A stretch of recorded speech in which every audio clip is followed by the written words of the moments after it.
Kenikmatan yang ada di dalam surga. Tentu pembahasan ini sangat berhajat kepada keimanan, karena surga itu tidak pernah dilihat mata, didengar telinga, terlintas pun tidak, sehingga membutuhkan keimanan yang kuat tentang adanya surga. Sebab kalau sesuatu yang tidak pernah dilihat, didengar atau tidak terlintas, kalau tidak punya keimanan bisa saja kurang yakin dengan adanya surga.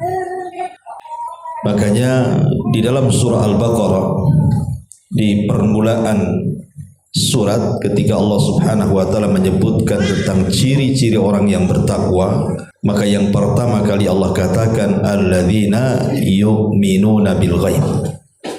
Orang-orang yang mengimani dengan yang gaib. Ma'asyiral muslimin wal muslimat rahimani wa rahimakumullah.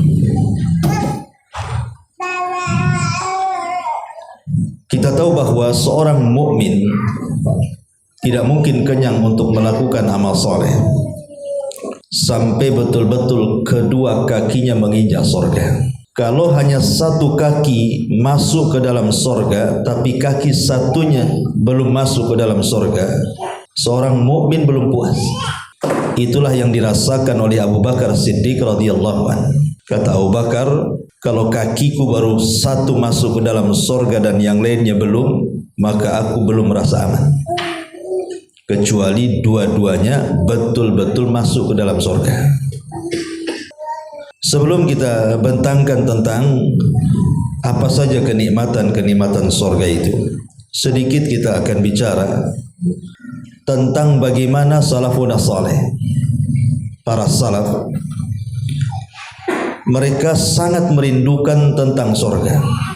Sebut saja di zaman Nabi SAW ada seorang sahabat namanya Rabi'ah ibnu Ka'ab radhiyallahu anhu. Rabi'ah ibn Ka'ab ini anak remaja, belum pun dia dewasa, masih remaja, masih anak-anak. Dia suka membantu Nabi SAW, terutama menyediakan tempat wudu dan juga air wudu beliau, ataupun hal-hal yang berkaitan dengan kebutuhan Nabi SAW. Sampai terkadang di malam hari beliau tidak tidur, takut satu hari Nabi SAW memanggil dia dan berhajat memerlukan sesuatu. Jadi karena melihat kebaikan Rabi'ah ibn Ka'ab ini, ingat Nabi itu tidak pernah melupakan kebaikan orang. Beda dengan kita, kadang kita ini mudah kali itu melupakan kebaikan orang. Walaupun sebaik apapun kita awalnya, kalau ada konflik itu rasanya di mata kita dia itu belum pernah berbuat baik. Itu kalau kita. Tapi Nabi SAW mengajarkan namanya jazaul ihsan ilal ihsan. Balasan kebaikan itu ya dibalas dengan kebaikan yang sama atau lebih kalau bisa. Jadi Nabi SAW mengatakan kepada Rabi'ah ibn Ka'ab radhiyallahu anhu dan mengatakan, ya Rabi'ah, kalau engkau ingin menghendaki sesuatu, salini ma syi'ta, mintalah sesukamu kepadaku. Kira-kira mau apa? Kira-kira anak-anak remaja di zaman sekarang ini, kalau digitukan pertanyaan orang tuanya, nah, pokoknya anak SMP lah ya kan, kira-kira nih kalau abimu mau memberikan sesuatu, kau minta apa? Kira-kira minta apa tuh anak sekarang? Samsung, kan itu ya. Mintanya itu ya handphone, iPhone, Apple gitu ya. Itu anak sekarang tuh. Tapi Rabi'ah ibn Ka'ab ini ketika ditanya oleh Nabi SAW minta apa, jawabannya mungkin bagi dia luar biasa. Bagi dia biasa, tapi bagi kita luar biasa. Karena anak ini masih kecil, anak-anak remaja, belum pun dewasa. Dia mengatakan di hadapan Rasul, inni uridu ma'aka fil jannah. Rasul, saya hanya ingin menjadi temanmu di surga. Kan luar biasa anak remaja ketika ditanya karena kebaikannya kepada Rasul, jawabannya inni uridu ma'aka fil jannah. Saya ingin bersamamu di surga. Maka Nabi SAW, awa ghaira dhalik, ada yang lain selain itu? Dia mengatakan tidak, hanya itu. Maka Nabi SAW mengatakan, fa inni ala nafsika bi kathratis sujud. Kalau begitu, bantulah keinginanmu dengan cara perbanyak sujud. Maksudnya perbanyak sholat. Masa sejak itulah Rabi'ah ibn Ka'ab tidak pernah meninggalkan qiyamul lail. Tapi lihat, ini gambaran anak remaja loh di zaman Rasul. Bukan orang tua gitu, anak remaja. Dia ingin menjadi teman Nabi SAW di surga. Ini satu kisah. Kisah yang lain adalah datang daripada Ukasah ibn Mihsan. Ketika Nabi SAW bermimpi, kemudian mimpinya diceritakan di hadapan para sahabat, dan mimpinya seorang Nabi tentu wahyu, di mana dia melihat umatnya di padang mahsyar, di mana umatnya adalah umat terbanyak, bahkan mengalahkan umat Nabi Musa. Umat Nabi Musa, Bani Israel itu kan banyak, tapi rupanya umat Nabi SAW jauh lebih banyak dibandingkan Bani Israel, umatnya Nabi Musa. Kemudian dikatakan kepada Nabi SAW, di antara umatmu itu ada sab'una alfan yadkhulunal jannah bighairi hisabin wala adab. Di antara umatmu wahai Muhammad ada 70.000 yang akan masuk surga tanpa hisab dan adab. Ketika itu para sahabat Nabi SAW mengira-ngira siapa yang 70.000 itu. Ada sebagian mereka memprediksi bahwa jangan-jangan yang 70.000 itu anak-anak para sahabat yang tidak pernah menyekutukan Allah. Yang lain mengatakan ini itu macam-macam. Tapi Nabi SAW mulai menjelaskan yang dimaksud 70.000 itu artinya bukan orang, tetapi siapapun yang tersifati dengan 4 sifat. Pertama, orang-orang yang tidak minta diruqyah, alladzina la yastarqun. Yang kedua, orang-orang yang tidak diminta kai, pengobatan dengan sistem besi yang dipanaskan, wala yaktawun, tidak menggunakan kai. Kemudian yang ketiga, wala yatatayyarun, tidak tatayyur, menjadikan sesuatu itu untung atau buntung hanya karena suara atau sesuatu yang dilihat, yang didengar, yang dimimpikan, atau apa namanya. Dan yang keempat, wa ala rabbihim yatawakkalun, dan orang-orang yang senantiasa tawakal kepada Allah. Ketika Nabi SAW menyebutkan 4 kriteria ini, tiba-tiba seorang sahabat namanya Ukasah ibn Mihsan berdiri dan mengatakan, ya Rasulullah, doakan aku termasuk yang 70.000 itu. Maka Rasul mengatakan, anta minhum, kalau begitu engkau termasuk mereka. Ketika Rasul mengatakan kepada Ukasah, engkau termasuk mereka, semua sahabat berdiri dan mengatakan, kami juga wahai Rasul, doakan. Tapi Rasul mengatakan, sabaqakum biha Ukasah, oh tidak bisa, Ukasah sudah mendahulukan kalian semuanya. Lihat bagaimana para sahabat Nabi SAW kalau sudah disebut sorga, oh rebutan mereka, rebutan. Zaman sekarang mau disebut sorga pun nyantai-nyantai aja kan itu, karena kurang tertarik mungkin orang-orang sekarang dengan sorga. Ya. Ini yang kedua. Yang ketiga, ada seorang sahabat namanya Umair ibnul Hammam. Umair ibnu al-Hammam radhiyallahu an. Saat perang Badar, Umair ibn Hammam ini di tangannya memegang beberapa kurma. Kemudian Nabi SAW membacakan ayat tentang keluasan surga. Kata Nabi SAW, Allah berfirman bahwa surga yang dijanjikan kepada orang-orang yang beriman itu adalah luasnya selangit dan sebumi. Wasari'u ila maghfiratin mir rabbikum wa jannatin arduhas samawati wal ardu uiddat lil muttaqin. Bersegeralah kalian menuju ampunan Allah, karena surga yang luasnya selangit dan sebumi itu diperuntukkan untuk hamba-hamba Allah yang bertakwa. Umair ibn Hammam ketika mendengar bahwa sorga itu seluas langit dan bumi, datang kepada Nabi dan mengatakan, Rasul, betul sorga itu seluas langit dan bumi? Kata Rasul, ya, seluas langit dan bumi. Maka kemudian Umair ibn Hammam bicara sendiri itu. Ketika itu memandang kurma yang ada di tangannya dan mengatakan, kalau seandainya kurma ini masih di tanganku dan aku masih hidup setelah peperangan, tentu ini hidup yang akan melelahkan. Kemudian dibuang kurma itu, kemudian dia pun masuk ke medan perang dan faqatala faqutila. Dia pun berperang dan akhirnya dia pun terbunuh mati syahid. Begitulah para sahabat Nabi SAW mendengar sorga saja semangatnya naik itu. Luar biasa. Semangat para sahabat itu asal disebut sorga saja langsung naik semangatnya. Atau contoh yang lain, ada seorang sahabat namanya Amr ibn Jamu radhiyallahu anhu. Amr ibn Jamu ini orangnya pincang. Sudah tua, pincang. Ya, kakinya susah jalan. Tetapi ketika dia mendengar bahwa Nabi SAW membuka pendaftaran untuk jihad di perang Uhud, datang dia kepada Rasul karena merasa ketika Badar tidak ikut, janganlah ketika Uhud dia tidak ikut juga. Dia mengatakan, ya Rasulullah, alhiqni bil jihad, libatkan aku dalam jihad, katanya. Datang anak-anaknya Amr ibn Jamu dan mengatakan, Rasul, jangan kau izinkan ayah kami jihad. Dia kan ada uzur, lihat jalan pun susah. Mau jihad gimana? Mau melawan musuh, jalan aja tak bisa, katanya. Pincang orangnya. Tetapi Amr ibn Jamu dengan marah kepada anak-anaknya karena dilarang untuk jihad, dia mengatakan, tidak, saya akan tetap berangkat. Walaupun kedua kakiku pincang di dunia, saya akan injakkan kedua kakiku di sorga, katanya. Akhirnya karena bersikeras, kemudian dia pun berperang dan orang yang awal-awal mati syahid di perang Uhud. Lihat bagaimana para sahabat Nabi SAW kalau sudah disebut sorga sekali lagi, mereka semangatnya luar biasa.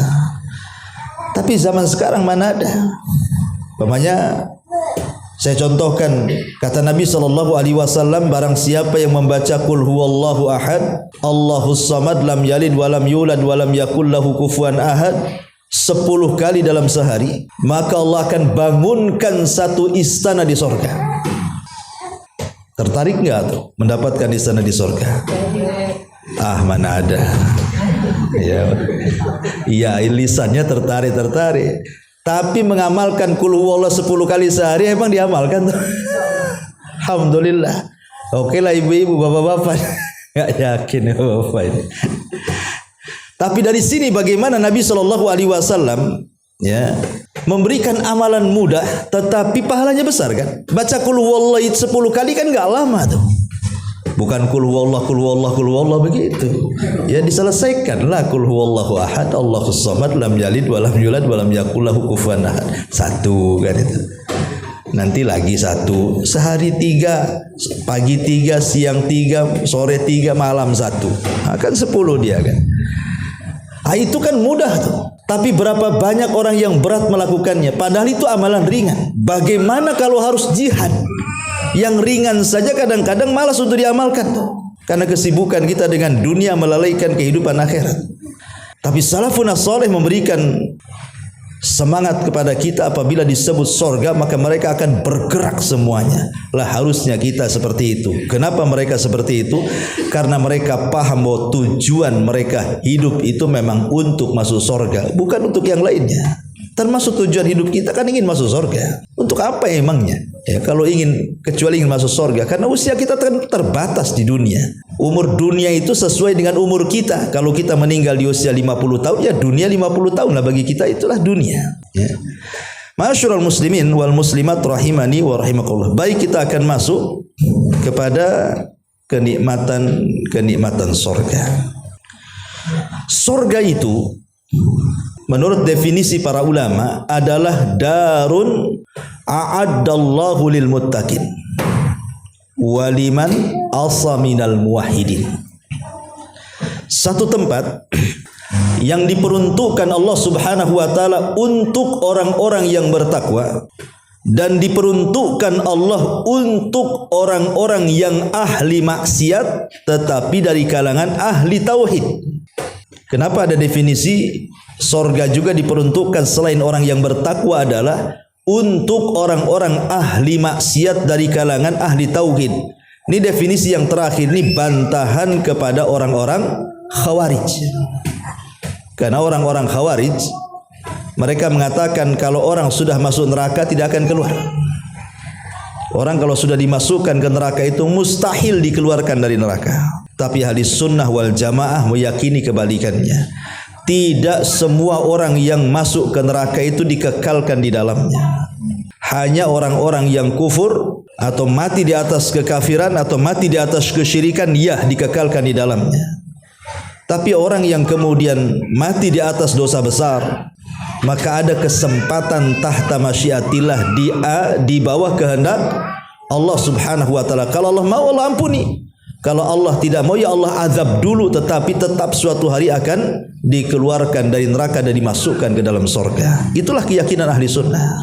Makanya definisinya sorga itu adalah sebuah tempat yang diperuntukkan untuk orang-orang yang bertakwa dan ahli maksiat dari kalangan ahli tauhid. Itu definisi tentang sorga. Kemudian yang perlu dipahami bahwa sorga itu disebut darun naim. Naim itu artinya nikmat. Disebut naim itu karena nikmatnya tidak pernah diputus dan tidak pernah terputus. Makanya Allah mengatakan innal abrara lafi naim. Sesungguhnya orang-orang baik itu di sorga berada di atas kenikmatan. Maksudnya kenikmatan yang tidak mungkin terputus dan akan senantiasa di atas kenikmatan. Bahkan kenikmatannya itu yazdad wa yazdad, bertambah dan bertambah. Jadi setiap harinya itu bertambah. Mau makan, setiap hari makin lezat makanannya. Mau minum, setiap hari makin lezat minumannya. Mau memandang sesuatu pemandangan, makin indahlah view-nya. Semakin hari makin indah. Termasuk memandang pasangan, suami mandang istri, istri mandang suami. Tidak akan pernah bosan karena semakin hari itu semakin cantik, semakin tampan. Coba sekarang, ya, mungkin yang usia-usia 50, dulu waktu 20 tahun mandang istri masih cantik lah kan. Sekarang sudah usia 40 tahun, ya tak tahu lah kan gitu. Apalagi sudah 50 tahun, udah berkerut sana sini kan. Ya, lebih suka nengok gadis di TikTok daripada istrinya. Bosan kan gitu ya. Asilah dia lagi kan gitu. Karena kenikmatan di dunia itu berkurang. Contoh makanan. Kalau ibu masak masakan, ketika baru dimasak itu masih hangat itu enak gitu ya, segar kan. Tapi kalau sudah dingin, ya, kemudian sudah lama, apalagi sudah 1 hari 2 hari, tak bisa dimakan lah. Kadang-kadang dibuang ke tong sampah. Kalau dimakan jadi penyakit. Itu makanan di dunia tuh. Minuman juga sama. Kita buat apa namanya, teh obeng atau apa gitu ya. Gak usah diminum 1 minggu, taruh aja di meja tuh. Minggu depan diminum. Coba kalau nggak dipastikan mencret, ya tak tahu lah kan gitu. Artinya bahwa makanan minuman saja semakin hari itu semakin berkurang tuh nikmatnya. Tapi di sorga malah terbalik. Semakin hari semakin bertambah, semakin hari semakin bertambah, dan begitu seterusnya dari semua sisi. Dalilnya adalah sukul jannah. Dalilnya pasar sorga. Dalam sebuah hadis yang dijelaskan di dalam hadis Nabi SAW tentang pasar sorga. Kata Nabi SAW, inna fil jannati lasuqa. Sesungguhnya di sorga itu ada pasar. Jangan dibayangkan pasar sorga itu kayak pasar Nagoya, enggak. Ya, atau pasar jodoh, pasar induk, ya kan, becek, ya. Enggak kayak gitu. Ya, pasar sorga itu beda. Dan tidak ada orang jualan di situ. Tidak berisik, tidak rame. Kalau pasar di Batam mencaci, memaki, sumpah palsu, ada semua di situ. Ya. Kata Nabi SAW, inna fil jannati lasuqa. Sesungguhnya di sorga itu ada pasar. Ya'tunaha kulla jum'atin. Yang didatangi oleh para penghuni sorga itu setiap hari Jumat. Maksudnya istilah Jumat itu ada hanya di dunia. Kalau di sorga itu bukan istilah Jumat, tetapi yaumul masjid. Ya, di dunia disebut hari Jumat. Kalau di sorga disebut hari mazid. Disebut mazid itu artinya tambahan nikmat. Kemudian kata Nabi SAW, fatahubburi hashimal fatakhussu fi wujuhihim wa thiyabihim fayazdaduna husnan wa jamala.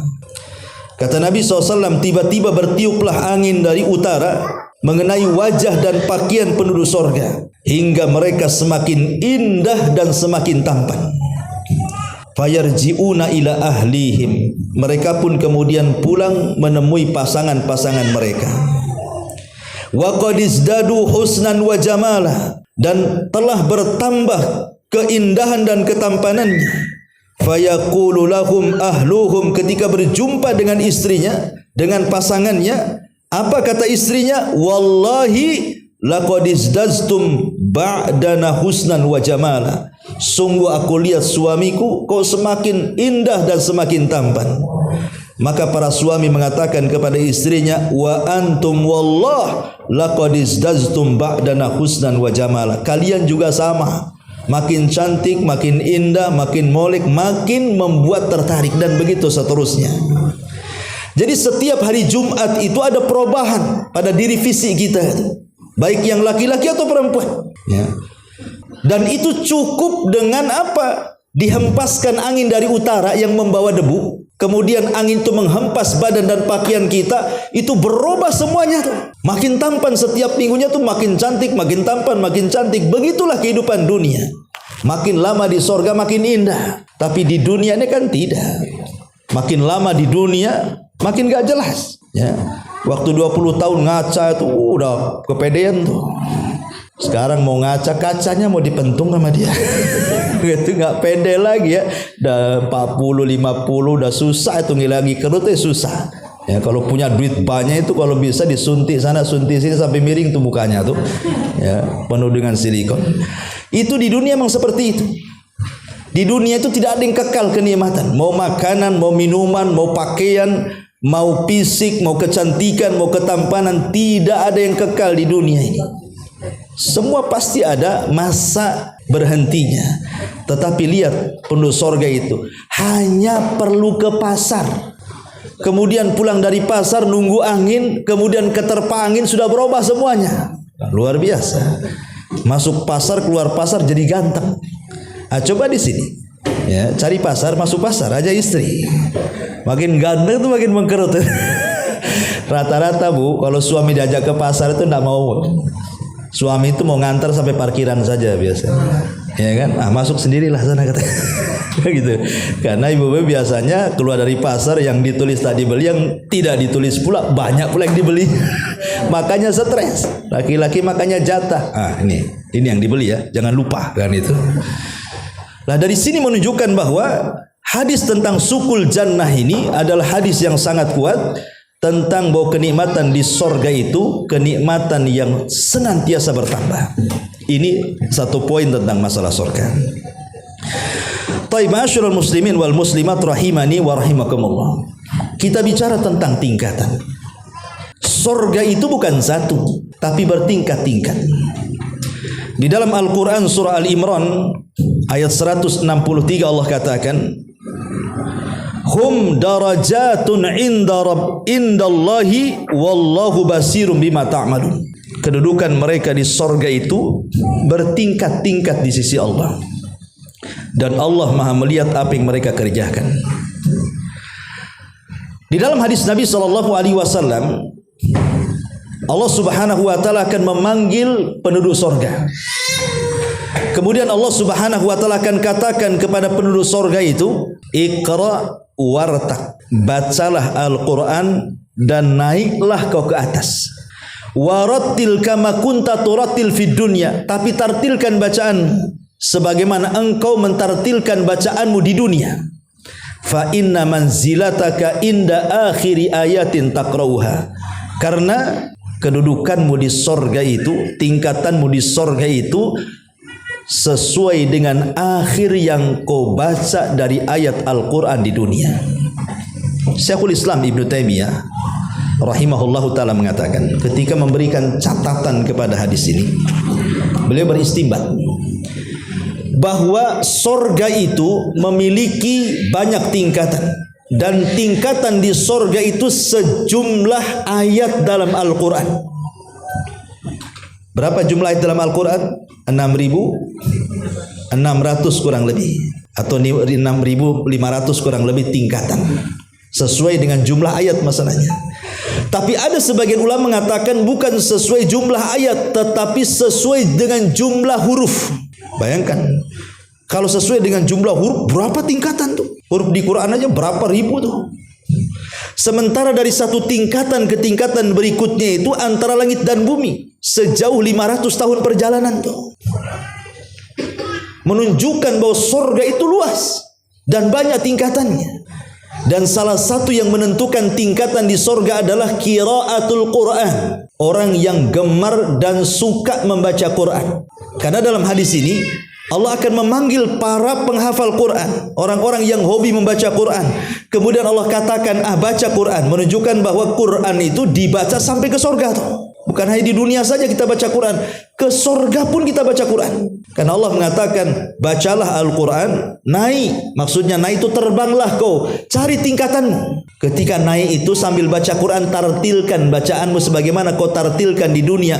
Nanti engkau akan berhenti di tingkatan disesuaikan dengan akhir yang kau baca ayat di dunia. Disitulah tingkatanmu katanya. Subhanallah, ya. Ini tingkatan di surga itu luar biasa, dan tentunya makin tinggi tingkatan makin indah. Makin tinggi itu makin indah, ya, tapi makin bawah ya indah juga, tapi tidak seindah dengan yang di atas. Makanya orang-orang yang dapat tingkatan surga di bawah tidak mungkin dia naik ke atas. Tapi orang-orang yang berada di atas memungkinkan turun ke bawah. Ya, orang yang dapat tingkatan di bawah dia tidak bisa naik ke atas. Tapi orang-orang yang ada di atas memungkinkan dia turun ke bawah. Karena nanti di sorga itu pada satu waktu itu seluruh penduduk sorga akan berkumpul. Semua penduduk sorga akan berkumpul di satu tempat. Kira-kira di mana? Di tingkatan keberapa? Ya di tingkatan paling rendah lah. Karena kalau berkumpul di tingkatan yang paling tinggi, yang di bawah tidak mungkin naik ke atas kan gitu. Tetapi kalau perkumpulannya di sorga yang paling rendah, otomatis yang di atas pasti bisa turun ke bawah. Nah, logikanya kan begitu. Maka Allah Subhanahu wa taala akan datang kepada penduduk sorga di balik hijab, dan hijabnya Allah itu nur, dalam riwayat nar, cahaya ataupun api. Yang kalau dibuka terbakar satu dunia ini. Tapi di sorga Allah berikan kekuatan. Ketika Allah Subhanahu wa taala bicara tuh di balik hijab itu, apa kata Allah? Allah mengatakan, ini hari tambahan nikmat untuk kalian. Salini ma syi'tum hadza yaumun mazid. Mintalah sesuka kalian, ini hari tambahan nikmat untuk kalian. Penduduk sorga ini bingung, ikhwan. Kenapa bingung? Karena kenikmatan di sorga itu serendah-rendahnya saja. Orang yang terakhir keluar dari neraka dan terakhir pula masuk sorga, ketika berada di pintu sorga, dia melihat celah-celah sorga itu. Kemudian dia mengatakan, ya Rabb, masukkan aku ke sorga, masukkan aku ke sorga. Dan dia sangka sorga sudah penuh. Itu yang terakhir masuk sorga. Kemudian Allah mengatakan gini, wahai hambaku, berangan-anganlah. Kira-kira nih, mau enggak aku kasih engkau kenikmatan seolah-olah engkau jadi raja ketika engkau berada di dunia. Sebutkan raja di dunia itu siapa yang paling enak? Sulaiman? Zulkarnain atau siapa? Ya. Kemudian dia menghayal, ketika sampai mentok hafal hayalannya, kata Allah Subhanahu wa taala, aku berikan engkau 10 kali lipat dari hayalanmu, katanya. Lah, ini paling rendah tuh. Diberikan 10 kali lipat hayalannya. Bagaimana paling tinggi? Ya. Makanya kemudian mereka mengatakan, ya Rabb, alam tubayyid wujuhana wa tudkhilana al-jannah wa tubaiduna anin nar. Bukankah kau sudah memutihkan wajah kami, kau masukkan kami ke sorga, kau keluarkan kami dari neraka, apalagi kenikmatan yang lebih besar daripada ini? Cukup ya Rabb. Gimana tidak cukup? Kenikmatan sorga itu semuanya ada, ya. Tapi Allah itu karim, tetap mendesak, minta. Boleh jadi ada permintaan yang lain dari kalian. Mereka sampai bingung mau minta apa, ya. Kalau di dunia kan spontanitas tuh, nah bingung lagi. Kira-kira minta apa? Minta uang, Ustaz. Nah, langsung, nggak ada lagi bingung-bingung. Berapa? Sekian. Itu ya jawabannya. Tapi di sorga bingung karena semua sudah ada. Tapi Allah mendesak terus minta-minta, akhirnya berdirilah Nabi Adam dan mengatakan, kata Adam kepada orang-orang yang ada di sorga, mintalah kepada Allah agar Allah memberikan redhonya kepada kalian. Sebab kalau Allah murka, maka Allah akan keluarkan kalian sebagaimana dulu Allah keluarkan aku dari sorga. Akhirnya seluruh penduduk sorga mengatakan, ya Rabb, mintalah keridhoanmu agar kami bisa tinggal di sorga selamanya. Maka Allah izinkan. Kemudian Allah Karim masih bertanya juga, salini ma syi'tum, minta lagi, kira-kira apa yang kalian minta? Semua penduduk sorga bingung lagi, apa lagi ya Rabb? Sudah cukup ya Rabb. Bukankah kau sudah memutihkan wajah kami, mengeluarkan kami dari neraka, memasukkan kami ke sorga? Itu sudah cukup.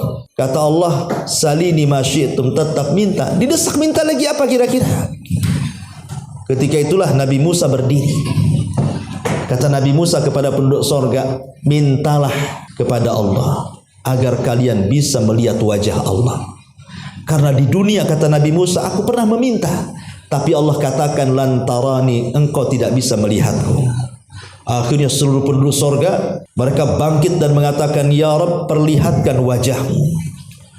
Maka ketika keinginan sorga serentak, penduduk sorga mengatakan ingin melihat wajah Allah, maka Allah buka tabirnya yang merupakan cahaya atau api itu, maka seluruh penduduk sorga mampu melihat Allah. Sebagaimana Rasul mengatakan, innakum satarawna rabbakum kama tarawnal qamara lailata badrin la tudamuna syai'an li ru'yati. Kalian akan melihat Rabb kalian seperti melihat purnama, tidak berdesak-desakan sedikit pun untuk melihat wajah Allah Subhanahu wa taala. Kata penduduk sorga, demi Allah tidak ada kenikmatan terbesar melebihi ru'yatullahi azza wajalla, melihat Allah Subhanahu wa taala. Jadi kenikmatan tertinggi di sorga itu mampu melihat Sang Pencipta yang menciptakan kita, Allah Subhanahu wa taala, melebihi kenikmatan sorga itu sendiri. Ini kan luar biasa, ya. Kembali bahwa di sorga itu memiliki tingkatan-tingkatan yang luar biasa. Ya. Ma'asyiral muslimat wal muslimin rahimani wa rahimakumullah. Taib, ketika manusia berada di pintu-pintu sorga,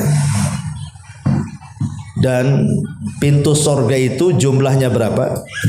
8. Pintu neraka jumlahnya 7. Kenapa pintu sorga lebih banyak dan pintu neraka sedikit?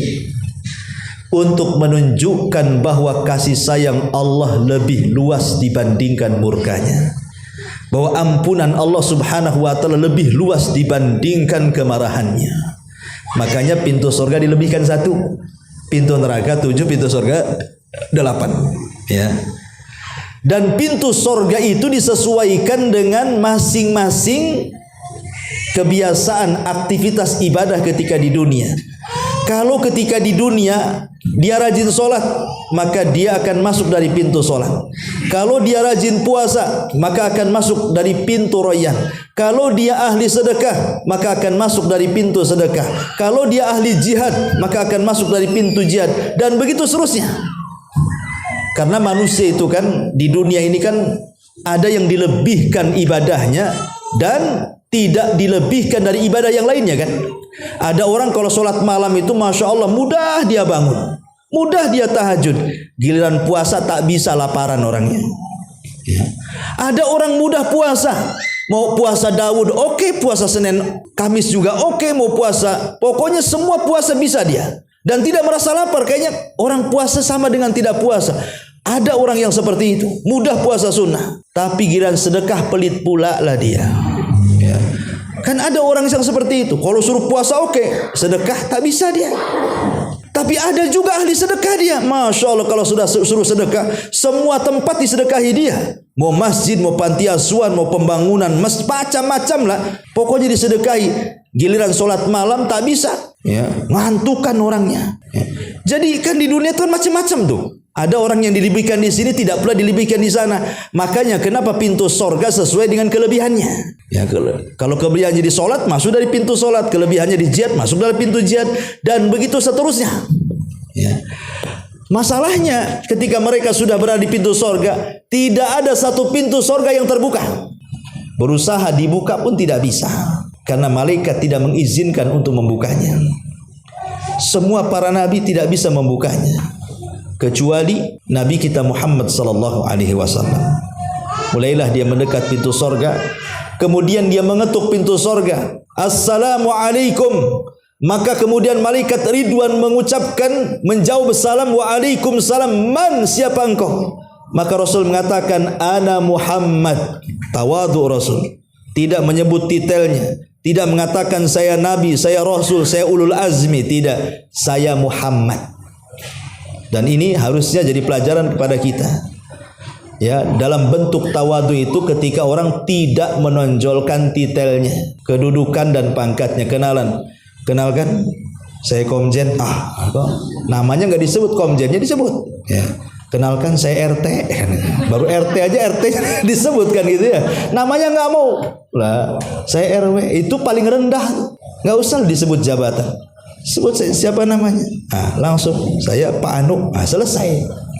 Nanti lama-lama tahu sendiri kan, oh rupanya RT dia. Kan kena prank dia. Artinya bahwa Nabi SAW mengajarkan tawadhu. Ketika ditanya tidak disebutkan detailnya, dia akan nanya nama. Siapa namamu? Saya RT loh. Saya nanya nama kok malah dijawab detailnya. Jadi Rasulullah SAW sesuai pertanyaan, man, siapa? Saya Muhammad ibn Abdullah. Kemudian kata malaikat Ridwan mengatakan, bika umirtu alla aftah li ahadin qablaka ya Muhammad. Karenamu, kata malaikat Ridwan, aku dilarang Allah untuk membuka pintu sorga kecuali kau yang minta. Karena kau yang minta, maka malaikat Ridwan memerintahkan semua malaikat penjaga pintu sorga untuk membuka semua pintu. Kemudian masing-masing pintu ada yang berteriak sesuai dengan nama pintunya. Kalau orang-orang yang ahli solat, ya ahlas salah, hei ahli solat di sini, jangan ke situ. Nah gitu maksudnya. Nanti ahli solat berkumpul di pintu solat dan begitu seterusnya. Ya. Ketika kemudian semua sudah masuk ke dalam sorga, tidak ada yang tersisa, dan ahli nar juga sudah masuk ke dalam nerakanya, ahli jannah sudah masuk ke dalam sorganya, maka disitulah Allah Subhanahu wa Ta'ala akan datangkan kematian dalam bentuk kambing gibas. Jadi kematian itu dibentuk dalam bentuk kambing. Kemudian diletakkan bainal jannati wan nar, di antara sorga dan neraka. Kemudian Allah menyembelih kematian dan Allah memerintahkan penyeru untuk menyeru, ya ahlal jannah fala mautalakum wa ya ahlan nar fala mautalakum. Hei penduduk sorga, tidak ada kematian bagi kalian. Hei penduduk neraka, tidak ada lagi kematian, karena kematian sudah disembelih, sudah mati. Kalau kematian sudah mati, mana tidak ada mati? Ya, karena kematian itulah yang membuat orang mati kan. Sementara kematiannya sudah mati, berarti tidak ada kematian lagi. Ketika tidak ada kematian, maknanya penduduk sorga akan kekal dengan sorganya, dan pun neraka akan kekal dengan nerakanya. Na'udzubillah. Lah ketika penduduk sorga masuk pertama kali ke sorga, kira-kira apa yang dimakan pertama? Yang pertama dimakan adalah kabidil hut, hatinya ikan paus.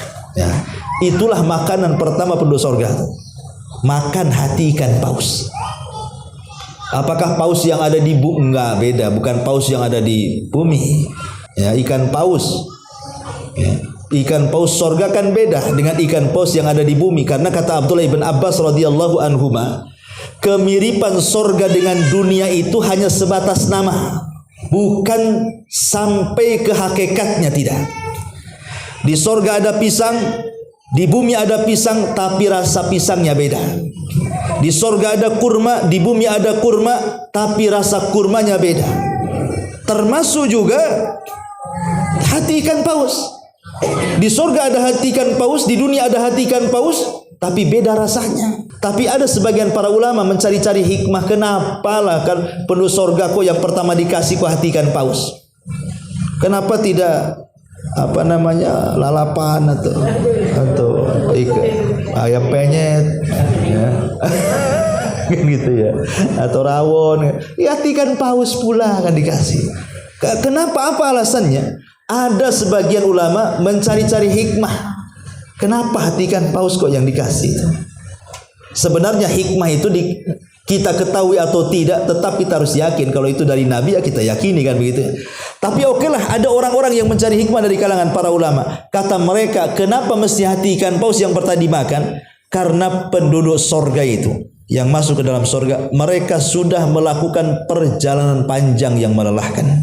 Mulai dari dibangkitkan, kemudian berkumpul di padang mahsyar, kemudian ada hisab, kemudian penampakan amal, kemudian ada mizan, kemudian pengambilan catatan, kemudian ada kisos, macam-macam. Itu kan perjalanan yang sangat panjang dan melelahkan. Sehingga kemudian ketika mereka memakan hati ikan paus itu bisa kemudian menghilangkan seluruh kepenatan dan keperitan yang pernah dilaluinya.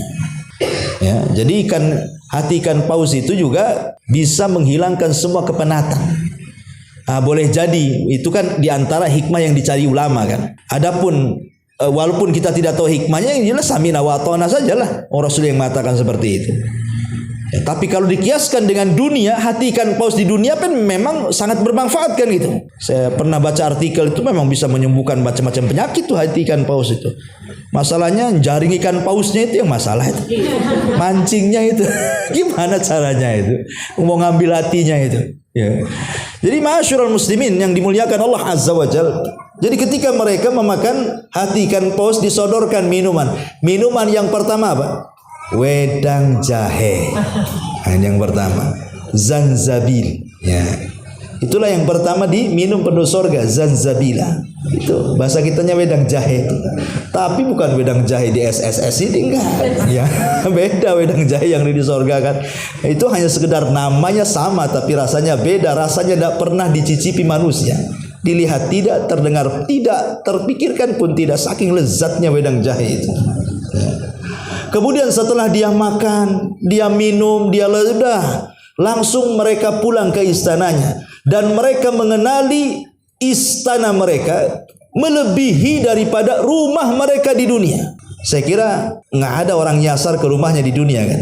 Mana ada orang nyasar, saya ini punya rumah di Tiban, ya nggak mungkin lah saya ke Nongsa sana, rumah saya di Tiban, saya hafal rumah saya. Ya.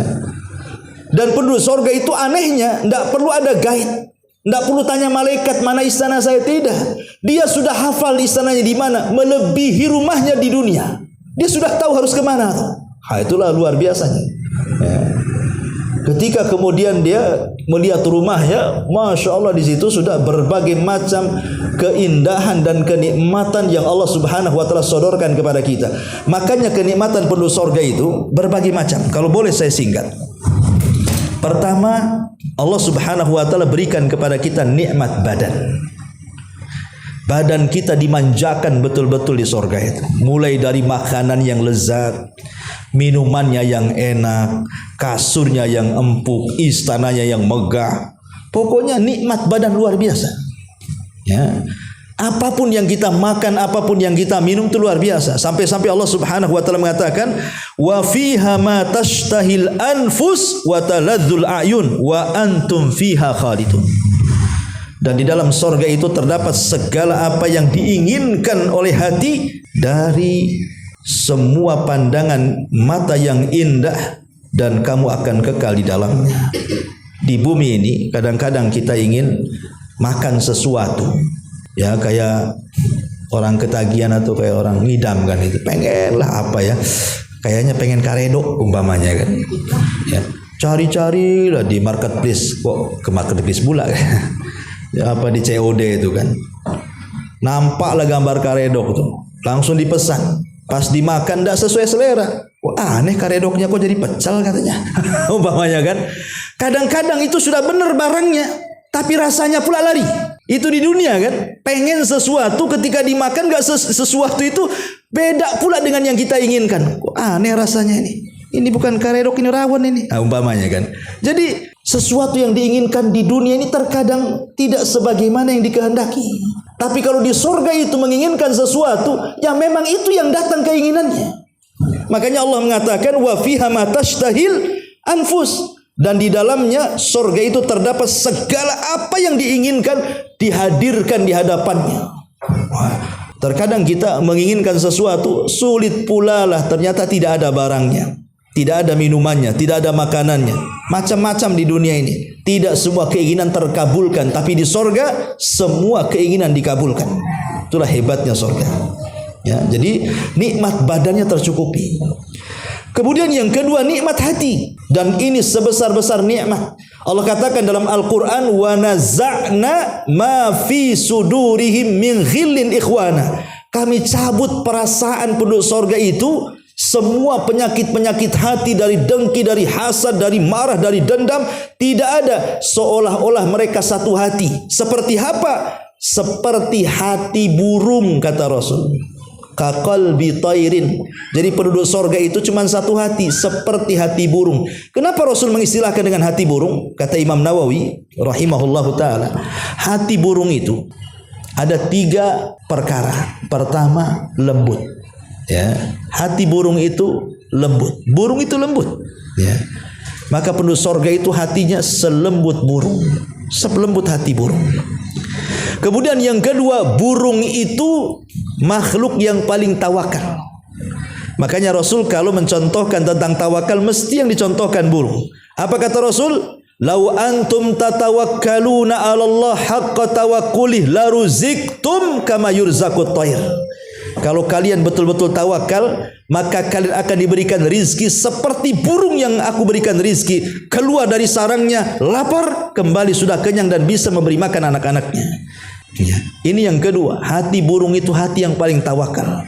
Dan tawakal itu hakikat kelapangan dada. Orang yang kalau tawakal kepada Allah, tidak akan ada sedihnya, walaupun kena musibah apapun. Ya. Orang tawakal itu nggak akan sedihnya. Dan itulah penduduk sorga bahagia selamanya. Kemudian yang ketiga, hati burung itu, kata Imam Nawawi, dipenuhi rasa takut. Makanya kenapa burung itu takut meninggalkan anak-anaknya. Artinya bahwa penduduk sorga itu dipenuhi dengan rasa takut kepada Allah Azza wa Jal. Pertama, lembut hatinya. Kedua, tawakalnya kuat. Dan ketika rasa takutnya sangat kencang kepada Allah. Itulah hati penduduk sorga itu.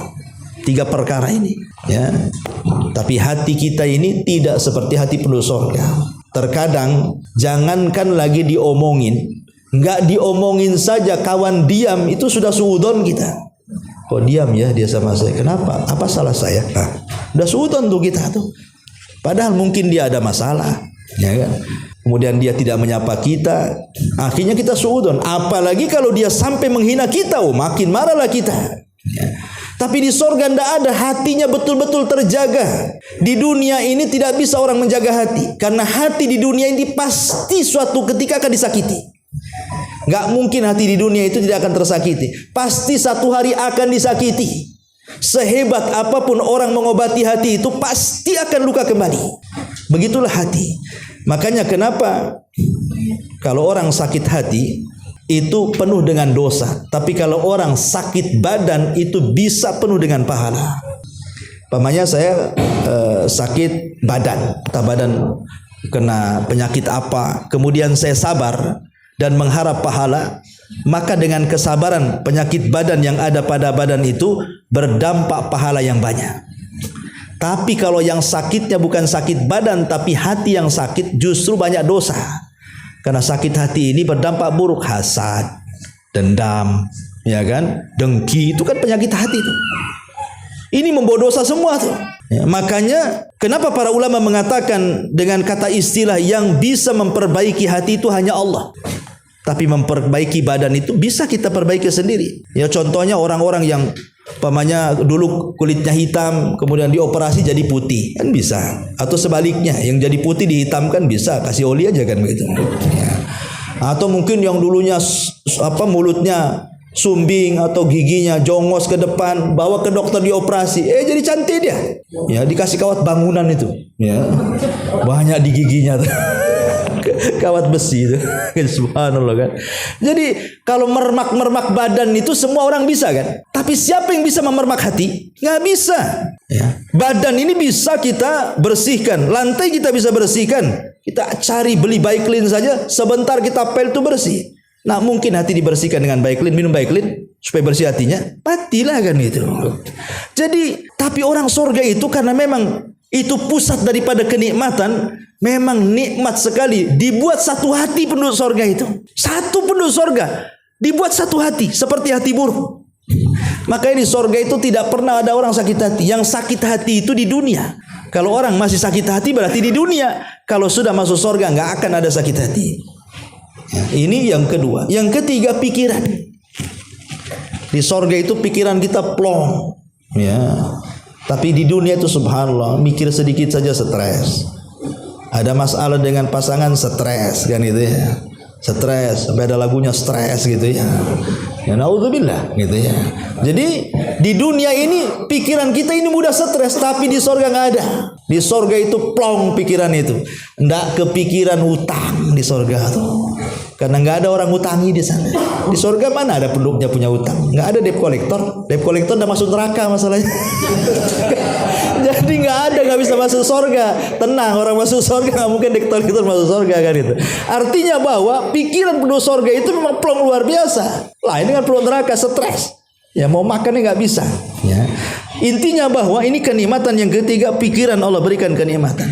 Kemudian termasuk juga panca indera. Mata juga diberikan kenikmatan sendiri, telinga diberikan kenikmatan sendiri, lisan diberikan kenikmatan sendiri, penciuman, subhanallah, ya. Bayangkan mata dimanjakan di sorga. Kenapa? Sorga itu kan penuh dengan taman-taman. Makanya ada istilah kata Nabi SAW, apabila kalian lewat di taman-taman sorga, idza marartum biryadil jannah. Kalau kalian lewat di taman-taman sorga, farta, singgah di situ. Farta ufiha, singgah di situ. Artinya bahwa sorga itu taman, dan kita lihat kan taman-taman itu kalau dibentuk dengan cara yang indah, dengan miniatur yang bagus gitu ya, dengan bunga-bunga dan macam-macamnya. Itu apalagi sorga, pandangan kita ini kayaknya dimanjakan dengan penglihatan yang luar biasa. Belum lagi tempat-tempat di atas. Ya, ada satu ghurab itu disebutkan dalam hadis itu, di mana yura dhahiruha batinuha wa batinuha dhahiruha. Jadi dari nampak dari luar ke dalam, dari dalam keluar, artinya rumah kaca, dan itu ada di atas. Dari situ kita bisa memandang semua keindahan sorga. Betul-betul mata kita dinikmati. Kemudian telinga tidak pernah melihat, mendengar perkataan-perkataan yang berbau dosa. Perkataan-perkataan yang tidak ada faedahnya. Semua perkataan ahli sorga itu adalah salam keselamatan. Makanya sorga itu darus salam. Ya, dia tempat keselamatan. Karena selamat pendengaran kita. Tidak ada yang membuli kita, menggibah kita, menghina kita, macam-macam tidak ada. Omongin kita nggak ada. Kalau kita masih diomongi berarti masih di dunia tuh. Kalau di sorga nggak ada. Yang ngomongin kita sudah masuk neraka, Bu, tenang. Ya. Jadi nggak ada orang yang ngomong kita. Ya. Ini mata, telinga, lisan. Ya. Lisan kita pun nggak ada, karena begini ya. Orang kalau mengucapkan kalimat yang tidak baik, kotor, orang yang mengucapkannya saja terkadang menyesal. Kenapa aku tadi ngomong begitu? Orang yang mendengarnya tersakiti. Duh, kurang ajar dia ngomong sama saya tentang ini. Ya. Kemudian pikirannya akhirnya kepikiran mau minta maaf, malu. Itulah kadang-kadang orang yang mengeluarkan kalimat kotor aja dia menyesal tuh. Tapi kalau orang mengeluarkan kalimat-kalimat baik, yang ngomongnya saja kayaknya plong, senang. Yang dengarnya kadang-kadang nikmat sekali, pengenlah ketemu dia, enak, itu ucapannya baik, ramah orang itu. Ya. Dan setiap hari pengen berjumpa dan ngobrol. Itulah dari omongan saja. Kadang-kadang kalau dia baik, itu kita merasa nikmat yang ngomong. Kalau kita ngomong jelek, yang ngomongnya saja kadang-kadang menyesal. Kenapa saya tadi ngomong begitu? Akhirnya dia tersinggung dengan saya. Padahal saya tidak sadar ngomong begitu. Padahal sadar, sudah dirancang di rumahnya tuh. Kadang-kadang orang itu tidak disadari ucapannya itu menyakiti orang. Tapi di sorga subhanallah, Allah berikan tuh ucapan-ucapan yang indah. Termasuk juga tempat tinggal. Ya, rumah semua dari emas dan dari perak, istananya sampai ke pohon-pohon batangnya dari emas. Kata Nabi SAW, tidak ada pohon di surga kecuali batangnya dari emas tuh. Batangnya dari emas. Ya, kalau sekarang ada masjid kok kubahnya warna kuning, itu dicat emas nih. Bukan emas, dicat emas, boleh jadi ada emasnya, tapi sedikit kan itu ya. Ya, dan kalau ada masjid kubahnya emas, dia besok diambil orang lah. Datang tuh pemulung diambil walaupun ke atas. Intinya bahwa disitulah kenikmatan-kenikmatan yang luar biasa. Oke, untuk mengakhiri karena waktu juga. Satu hadis Nabi SAW atau dua hadis. Dengan singkat, hadis dari Abi Sa'id Al-Khudri radhiyallahu anhu, Nabi SAW mengatakan, "Idza dakhala ahlul jannah al-jannah." yunadi munadin. Apabila penduduk sorga masuk ke dalam sorga, maka Allah akan kirim penyeru. Apa seruannya? 4 seruan. 1. Innalakum antahyau fala tamutu abada. 1, kalian akan tetap hidup dan kalian tidak akan pernah mati selamanya. 2, ya. Innalakum antasihu fala tasqamu abada. Kalian akan tetap sehat dan tidak akan disentuh penyakit selamanya.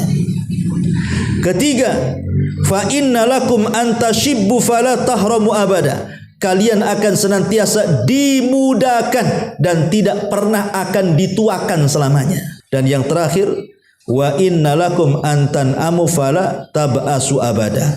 Dan kalian akan selalu merasakan nikmat dan tidak pernah disentuh dengan keputusasaan selamanya. Lihat, ini 4 nikmat yang luar biasa kan. Pertama, hidup terus dan tidak akan pernah mati. Terkadang ada orang stres gara-gara mikir mati, Bu. Ada orang stres itu mikir mati aja. Takut saya mati, Ustaz kan. Ya semua takutlah mati. Tapi ada orang yang stres gara-gara mikir kematian. Gimana kalau saya mati ya? Atau belum mati aja dia mengatakan, ini kalau sudah tua saya sakit, siapa yang ngerawat saya? Oh, kepikiran tuh. Ada orang-orang yang kepikirannya sampai menyetreskan dia tuh. Kalau bisa mati mendadak saja. Tapi mikir, oh nggak mau juga saya mati katanya. Ya. Gitu ya. Ada orang yang stres gara-gara mikir mati, tapi di sorga nggak perlu stres karena nggak ada kematian, nggak akan disentuh kematian, nggak akan stres dengan mikir mati. Yang kedua, orang stres itu karena mikir penyakit. Gara-gara orang itu disentuh dengan penyakit, terkadang harus berbulan-bulan, bertahun-tahun, kena stroke, kena serangan jantung, kena gula, kena kolesterol, kena macam-macam penyakit. Kadang-kadang orang stres, stres. Bahkan dia berdoa, ya Allah, sudahlah, lebih baik saya mati. Saya kasihan melihat keluarga saya merawat saya. Ya, makanya sering saya katakan, kadang-kadang orang sakit itu sakitnya nggak seberapa, tapi sakit hatinya yang lebih besar daripada sakit badannya. Maksudnya gimana? Dia sakit nih. Awal sakit, masya Allah, yang berkunjung sama dia banyak. Kawan-kawannya nengok, masih ada lah kan gitu. Saudara-saudaranya masih nengok, masih bagus gitu. Masih terhibur lah dia. Tapi sampai kapan lah orang mengunjungi orang sakit itu? Saya sakit aja, antum sekali aja mengunjungi saya. Kadang enggak kan begitu. Mungkin kalau mati 2 kali lah itu. Jadi awal sama akhir aja kan gitu ya. Sebenarnya orang sakit itu bukan gara-gara sakitnya, tapi gara-gara nggak dikunjungi. Itu makin sakit itu. Karena orang kalau diuji oleh Allah dengan penyakit itu, apalagi penyakitnya parah, ujung-ujungnya yang menemani dia cuman orang yang dekat dengan dia. Mungkin suaminya atau mungkin istrinya. Itu pun kalau setia. Ya. Dan kebanyakan tidak setia tuh kadang-kadang. Udah lama terbaring istri, bagus kawin lagi lah kan. Atau terbalik istri nih, suami yang dorong aja biar mati katanya, biar kawin lagi. Kan gitu ya. Karena lo orang awam kadang-kadang seperti itu, otaknya udah jelek saja. Ya. Jadi kadang-kadang itulah yang menemani kita itu kalau tidak setia, makanya dari sekarang itu cari istri yang baik, cari suami yang baik. Karena di saat kita sakit hanya mereka yang bisa merawat. Siapa lagi kalau bukan mereka yang merawat? Ya. Orang lain tidak mungkin. Teman itu datang 1 kali 2 kali saja, selebihnya lupa dengan kita. Apalagi kalau sudah sering kelamaan sakit, jarang hadir, mungkin kita hanya diomongin saja. Kasihan si Anu itu sakit. Iya, diomongin di warung kopi saja. Gak mau datang ke rumahnya tuh. Hanya kasihan-kasihan gitu saja ngomongnya. Nah, jadi tapi di sorga kata Rasul, kalian akan sehat terus dan tidak akan disentuh penyakit. Ya. Bahkan kalian tidak akan pernah tua. Ini yang membuat ibu-ibu stres kalau sudah usia 50 tahun. Ya. Apalagi kalau suami udah mulai dingin, ada apalah dengan saya ini kayaknya. Ya. Kadang-kadang stres. Saking stresnya ibu-ibu ini kadang-kadang menghabiskan uang supaya tetap cantik. Makanya suntik sana suntik sini, Bu ya. Akhirnya gembung sana gembung sini, bukan makin cantik ya kan. Makin gembung akhirnya. Lah dari sini menunjukkan bahwa salah satu yang membuat orang stres itu karena tua. Tapi di sorga tidak ada tua. Sampai ada orang nenek-nenek di zaman Rasul datang kepada Rasul. Rasul, ada nggak nenek-nenek di sorga? Kata Rasul, mana ada nenek-nenek di sorga katanya. Nangislah nenek ini, disangka dia tidak masuk sorga.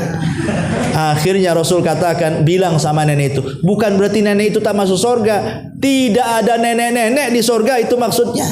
Artinya di sorga itu muda, usianya 32 sampai 33. Itu segitu sepadan di situ. Ya, dan itu perkasa-perkasanya orang itu, 33 sampai 34 itu. Ya. Kemudian yang terakhir, tidak akan ada putus asa, nikmat terus. Ya. Di dunia ini kan mudah putus asa, mikir ekonomi putus asa, mikir kesehatan putus asa, mikir anak orang tua, mikir masalah banyak putus asa. Di sorga nggak ada putus asa. Kemudian hadis yang terakhir, Nabi SAW mengatakan, dari Abi Hurairah radhiyallahu an, dari Nabi SAW, idza inna ahlal jannati ya'kuluna fiha wa yashrabuna wa la yatfuluna wa la yabuluna wa la yataghawwatuna wa la yamtakhituna. Qalu fama balut ta'am? Qala jusha wa rashkhun karashhil miski yalhamuna at-tasbiha wat tahmida kama tulhimuna nafsa. Kata Nabi SAW, sesungguhnya penduduk sorga itu makan dan minum di dalamnya.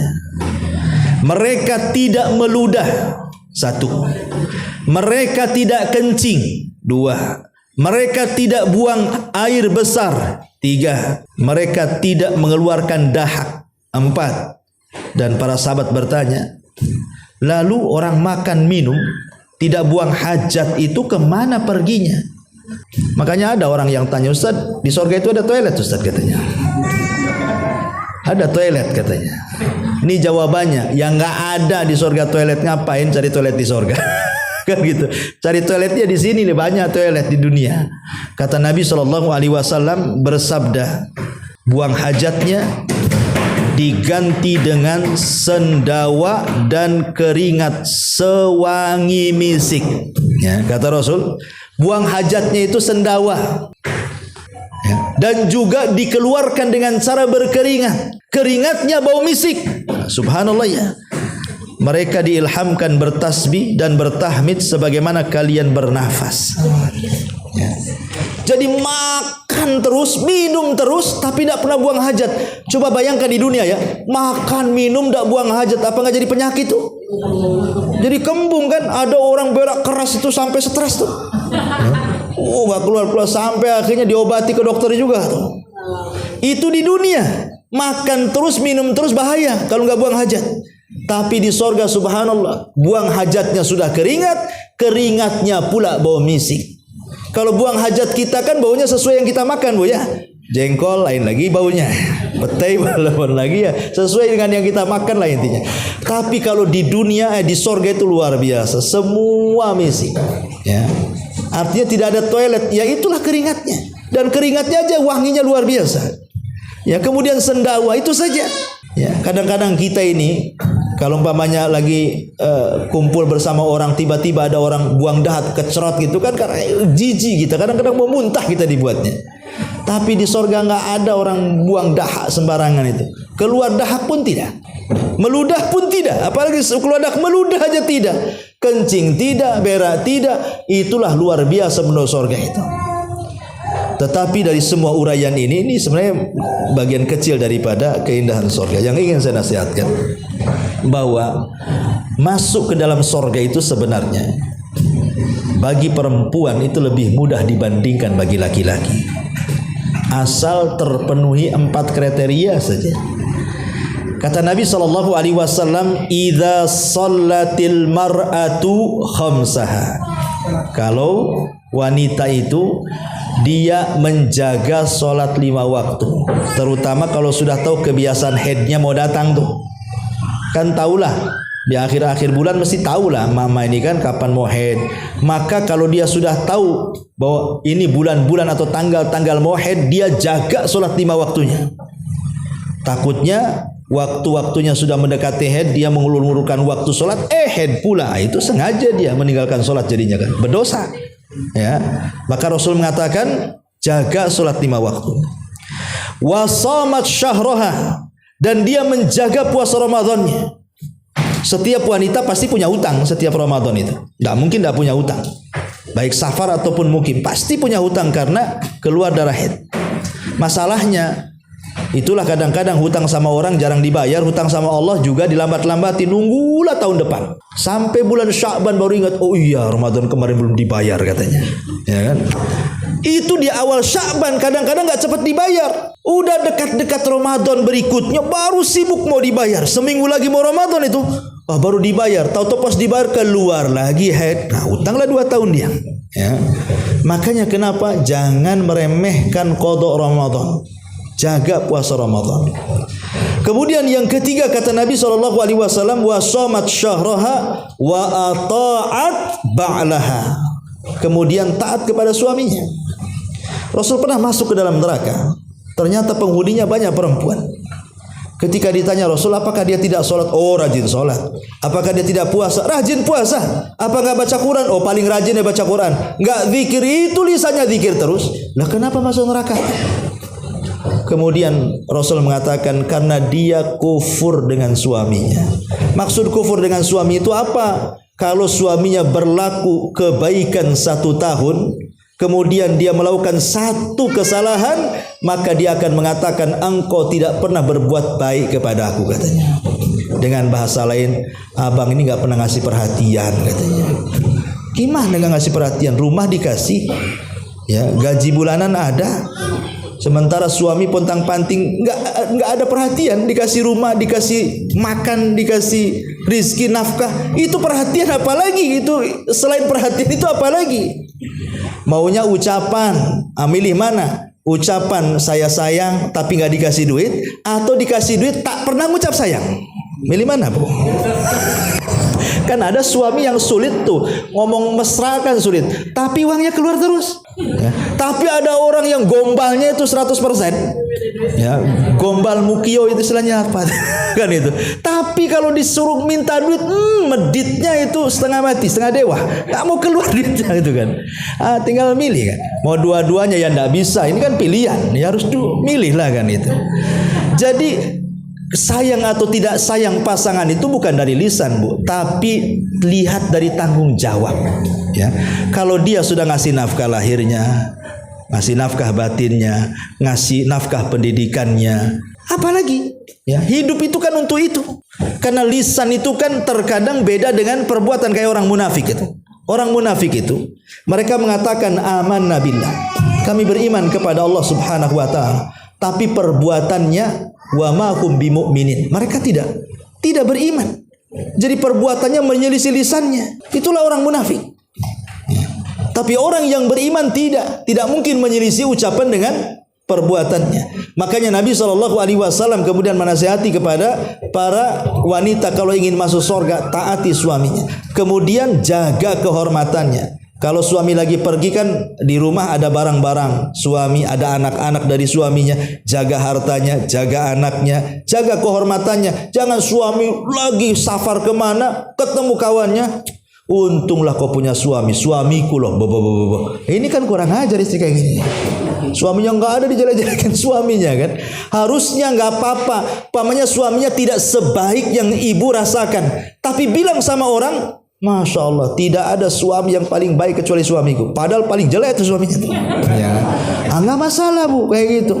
Karena memang dilarang tidak boleh menjelek-jelekan suami di hadapan orang. Cukuplah ibu yang merasakan sabarnya ibu dengan keperitan kepada suami, justru itu jalan ke sorga. Karena kalau tidak pernah disakiti suami, Bu, ibu tidak punya amalan sabar nantinya. Ya, tapi kalau ibu suka disakiti, sabar, itulah yang menjadikan ibu masuk surga. Ya Ustaz, kalau disakiti terus ya nggak tahan lah kan itu. Kan gitu ya. Maksudnya kata Nabi SAW kepada wanita berkulit hitam itu, apa kata Rasul? Fa in tasbiri falakil jannah. Kalau engkau mau sabar, maka engkau dapat surga. Kalau kau mau sabar, ya. Artinya bahwa kebanyakan wanita masuk surga itu karena kesabaran. Karena kesabaran mereka. Karena mereka kan aktivitas lebih banyak di rumah dibandingkan laki-laki yang di luar. Ya. Intinya bahwa masuk surga itu sebenarnya mudah bagi yang tahu ilmunya. Tapi bagi yang tidak tahu ilmunya, akan sulit orang itu masuk surga.